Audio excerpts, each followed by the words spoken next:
Hello everyone, welcome back to my YouTube channel which is course study. So आज मैं आप लोगों के साथ डिस्कस करने वाली हूँ क्लास 8 NCERT मैथमेटिक्स का chapter number 13 in new book which is introduction to graph. तो यहाँ पर आज हम एक्सरसाइज 13.1 को सॉल्व करने वाले हैं।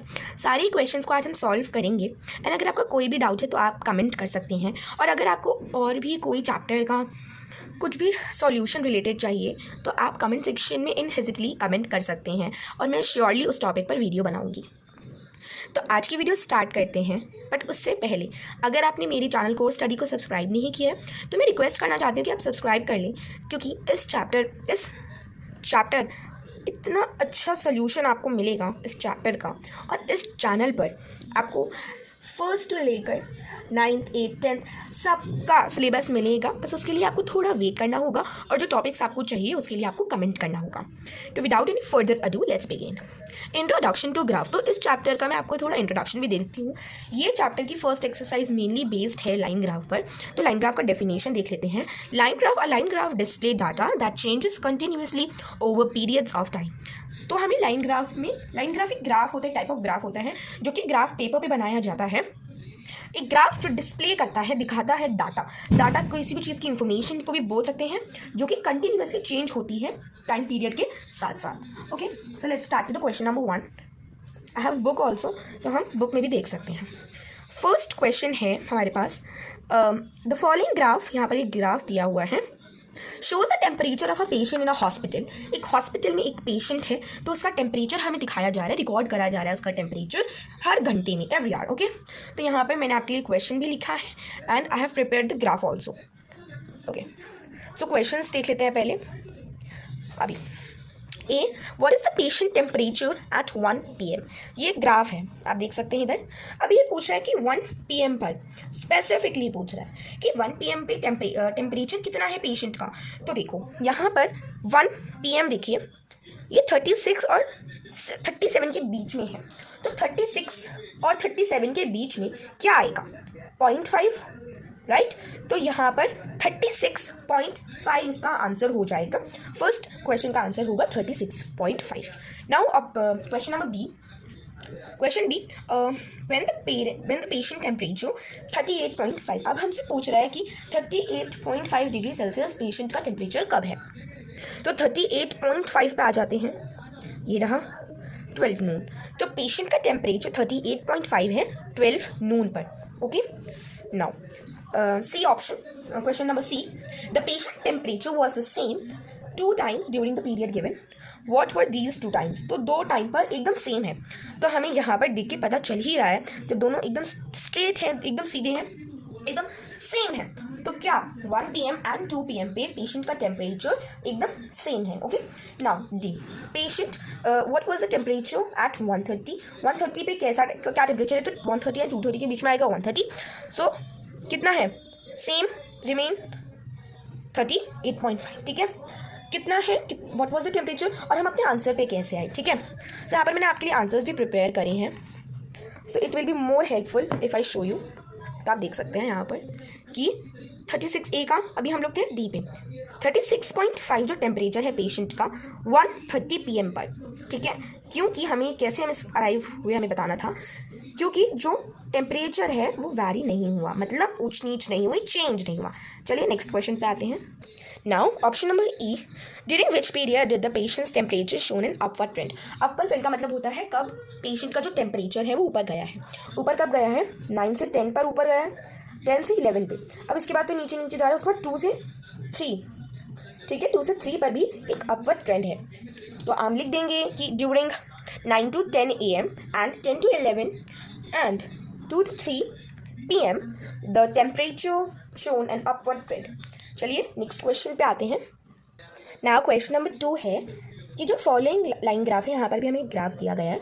तो ये ग्राफ शो कर रहा है एक ईयर की सेल्स और एक मैन्युफैक्चरिंग कंपनी की ईयर की सेल्स, कि कौन से साल में कितनी सेल्स हुई है एक मैन्युफैक्चरिंग कंपनी की, वो शो कर रहा है ये।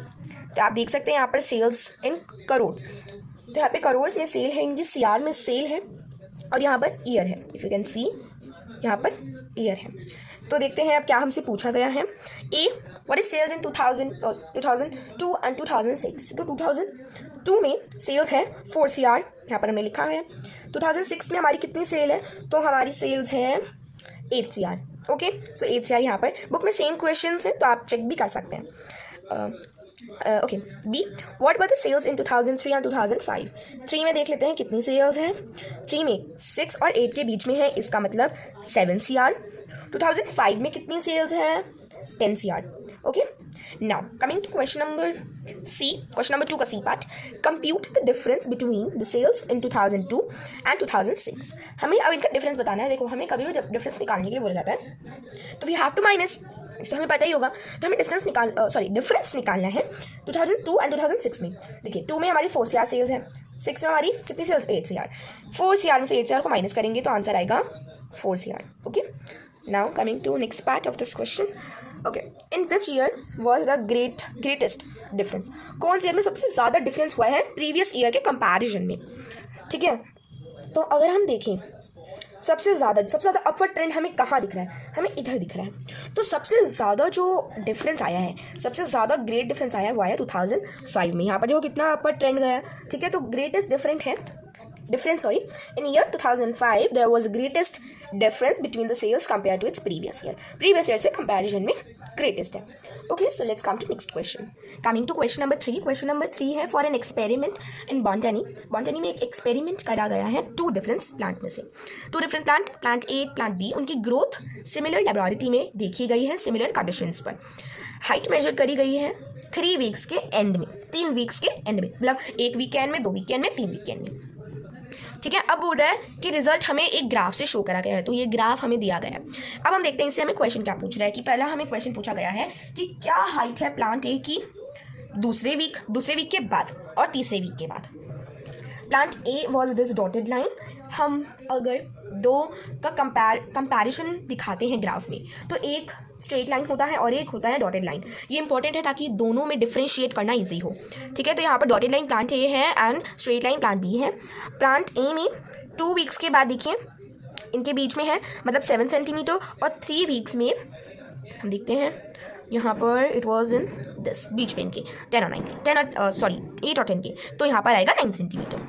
Now B part, how height was plant B after 2 weeks 3 weeks. अब हमें प्लांट बी का पूछना है। सिमिलरली देखिए, प्लांट बी का 2 वीक्स में अगर हम देखें, here is a plant B straight line 2 weeks, second week है 7 centimetre, same 3 weeks, third week में थर्ड वीक में 10 सेंटीमीटर है। ठीक है, ये सेंटीमीटर में हमें क्वेश्चन में ही गिवन है, वरना हमें खुद से भी स्केल लेना होता है अगर हम खुद से बना रहे हैं ग्राफ। ठीक है, now coming to part C, how much did plant A grow after third week.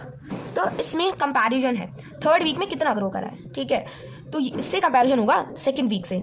Second week में 7 है, थर्ड वीक में कितना है? थर्ड वीक में 8 है। एक सेकेंड, 7। ओके, तो कितना थर्ड वीक में ये ग्रो किया है? थर्ड वीक में 10 हो गया। ओके, तो इसने 2 सेंटीमीटर ग्रो किया है। Okay, now coming to part 3, how much did plant B grow from the end of the second week to the end of third week. अब हमें प्लांट बी का बताना है कि कितना सेकेंड वीक के एंड से थर्ड वीक के एंड तक कितना ग्रो करा है। माइनस कर देंगे दोनों वीक्स की हाइट को, तो आ जाएगा 3 सेंटीमीटर। नाउ इसके और पार्ट्स पे आते हैं। ओके, अब हम आ गए हैं पार्ट ई पे।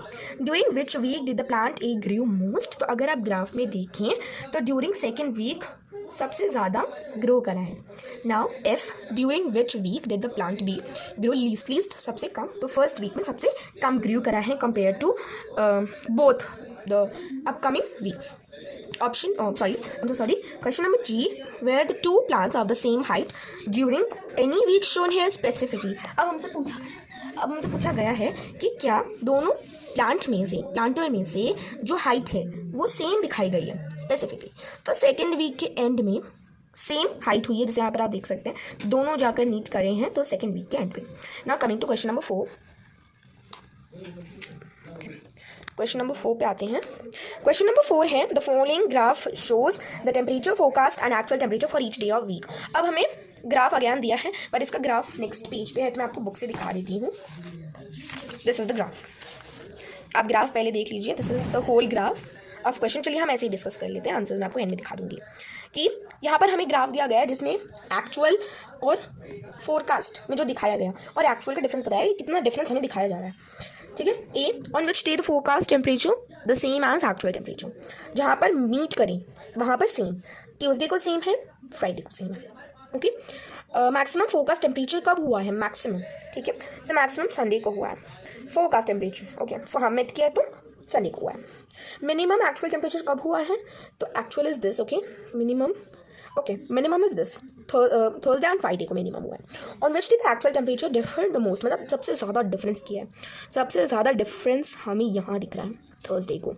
चलिए, ये क्वेश्चन कंप्लीट हो गया है, इसके आंसर्स चेक कर लेते हैं। Tuesday, Friday, Sunday. अच्छा, ये हमसे पूछा गया था कि मिनिमम मैक्सिमम टेम्परेचर कौन से डे पे हुआ है, वीक के कौन से पार्ट में हुआ है बोल सकते हैं, तो 35 डिग्री का है। मिनिमम एक्चुअल टेम्परेचर क्या हुआ है, 15 डिग्री हुआ है। और किस डे पे जो एक्चुअल टेम्परेचर है वो डिफर किया है मोस्ट, मतलब बहुत ज़्यादा डिफरेंस है, तो वो थर्सडे को है। So now let's come to fifth question.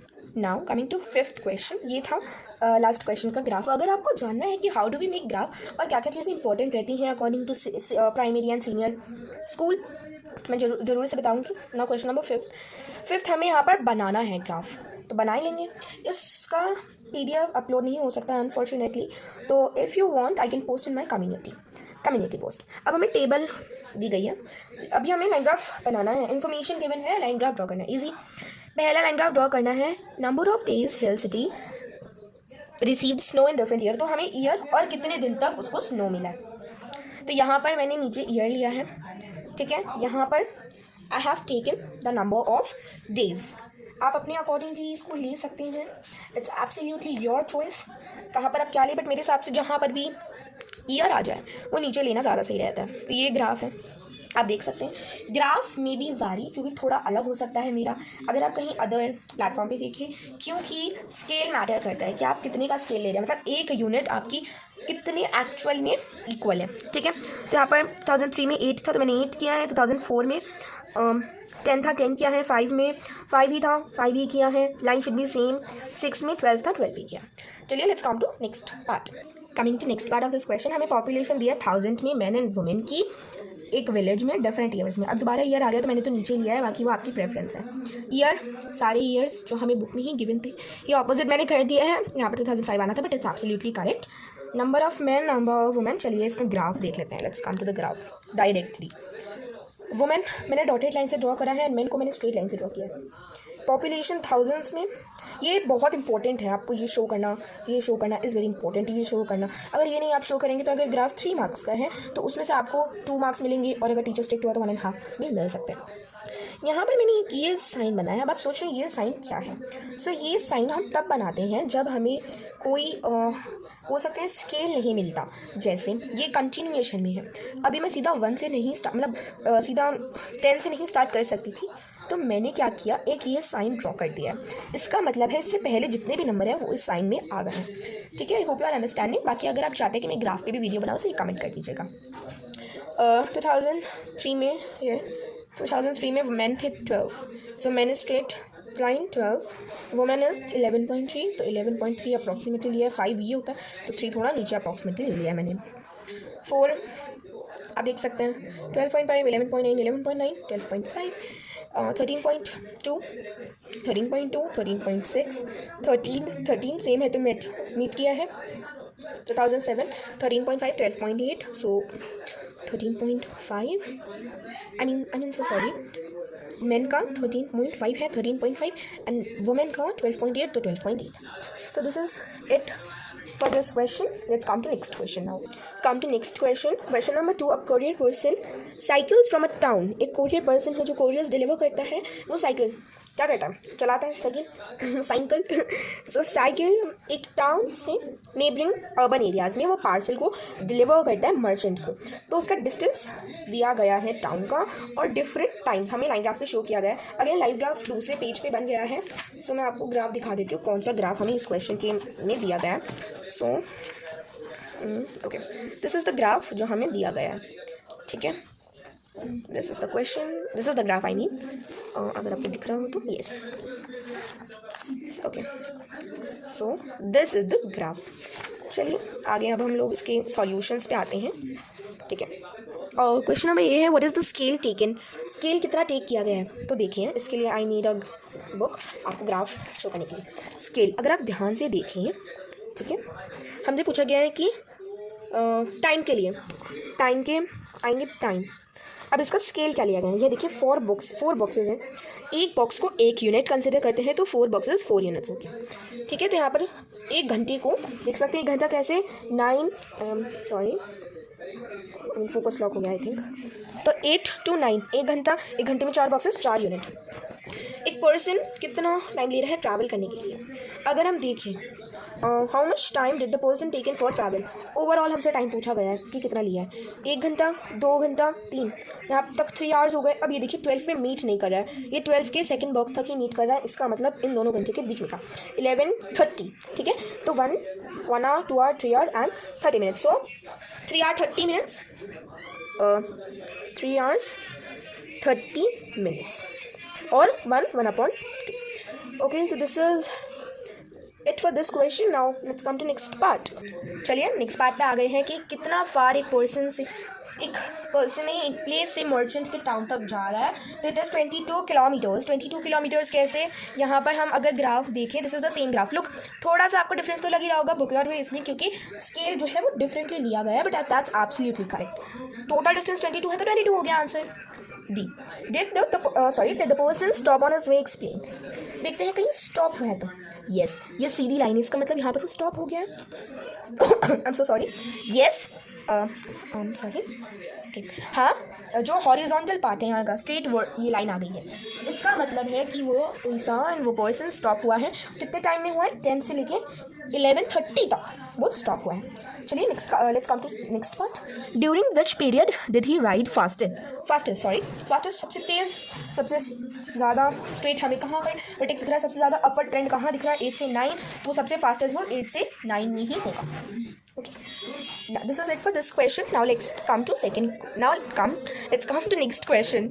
7th question दिया है कि हमें टाइम टेम्परेचर ग्राफ दिया गया है, टाइम और टेम्परेचर का फॉलोअर्स, मतलब हमें क्वेश्चन नहीं दिया, अभी मैं आपको नेक्स्ट पेज पे दिखाऊंगी, हमें अपने आंसर को जस्टिफाई करना है, ठीक है, कि can be there a time temperature, कि कौन सा टाइम टेम्परेचर हो सकता है और कौन सा मेरी नहीं, हमें आंसर को जस्टिफाई भी करना है। चलिए इसके आंसर्स पे आ जाते हैं। सो हमें ये 4 ग्राफ दिए गए थे। तो पहले ग्राफ है जहाँ पर हमें स्ट्रेट दिखा रहा है, मतलब इंक्रीज हो रहा है, सेकेंड डाउन ट्रेंड है तो मतलब डिक्रीज हो रहा है, स्ट्रेट वर्टेक्स है, स्ट्रेट वर्टेक्स है मतलब एक टाइम पे ही सीधा, मतलब एक टाइम पर ही इतना टेम्परेचर हाई हो गया, इंक्रीज हो गया, जो कि पॉसिबल नहीं है, थोड़ा बहुत टाइम पे लेगा ही, तो दिस इज तो नॉट पॉसिबल। एंड इसमें सीधा है मतलब कांस्टेंट, सीधा मतलब कांस्टेंट, नहीं, लाइन एकदम स्ट्रेट है तो इसका मतलब ये कांस्टेंट है, टाइम सॉरी जो टेम्परेचर है वो कांस्टेंट है, यहाँ पर लिखा भी हुआ है। So guys, this is it for this video and this exercise. I will surely come with next exercise soon. So till then, like this video, share this video with your friends to excel in the examination, and I'm sure soon upload more question papers video for class 6, 7 and 8 too. So till then, thank you so much for watching. Bye.